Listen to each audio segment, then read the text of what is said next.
The Lieutenant Governor.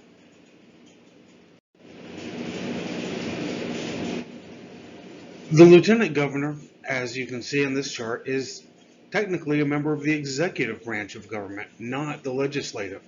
However, the Lieutenant Governor's most important responsibility is to preside over the Senate in the Texas legislature, and therefore he or she is closely associated with the Texas legislature.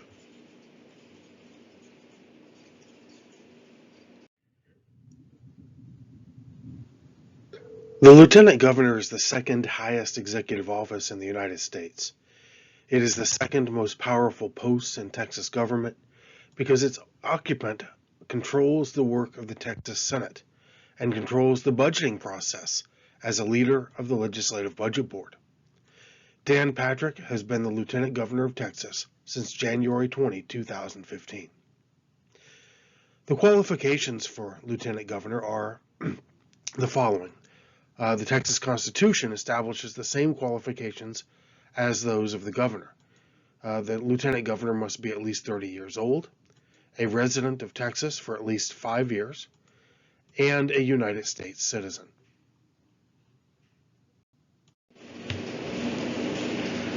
Under the Texas Constitution, the Lieutenant Governor is President of the Texas Senate. The Lieutenant Governor position in other states has few, if any, legislative responsibilities, akin to the Vice President of the United States. But in Texas, the Lieutenant Governor regularly exercises this function rather than delegating it to the President pro tempore or a majority leader. By the rules of the Senate, the Lieutenant Governor establishes all special and standing committees, appoints all chairpersons and members, and assigns all Senate legislation to the committee of his choice. The Lieutenant Governor decides all questions of parliamentary procedure in the Senate.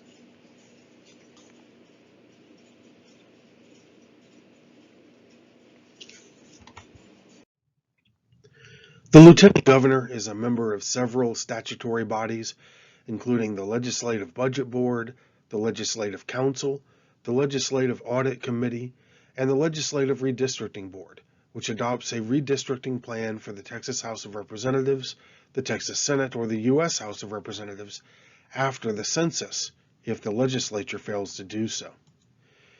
The Lieutenant Governor appoints one or more members to over 50 state government committees or councils, such as the Agriculture Policy Board, the Energy Council, the Texas Ethics Commission, the Texas Judicial Council, the Legislative Budget Board, the Legislative Library Board, the State Preservation Board, and the Sunset Advisory Commission.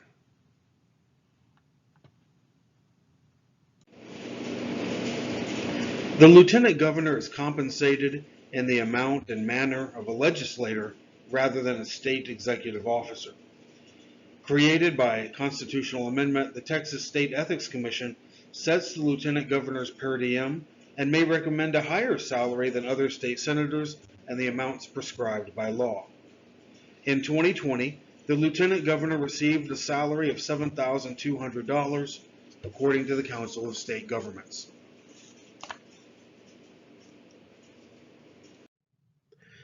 The Lieutenant Governor is elected separately from the Governor. It is therefore possible for the Governor and Lieutenant Governor to be from different political parties, which was the case during Governor George W. Bush's first term and during Bill Clement's 2 non-consecutive terms. The Lieutenant Governor assumes the powers of the Governor of Texas when the Governor is out of the state or otherwise unable to discharge the office. The Lieutenant Governor becomes the Governor if the elected Governor resigns, dies, or is removed from office via impeachment and conviction. Former Governor Rick Perry took office upon George W. Bush's resignation on December 21, 2000. This slide shows the results of the last Texas Lieutenant Gubernatorial election from 2018. Dan Patrick, who was the incumbent, defeated Mike Collier and Kerry McKinnon in the general election. Patrick received 51.3% of the vote. Collier, the Democrat, received about 5% less. McKinnon, a Libertarian, received only 2.2% of the vote. This year, in 2022, Patrick is running again for re-election as Lieutenant Governor.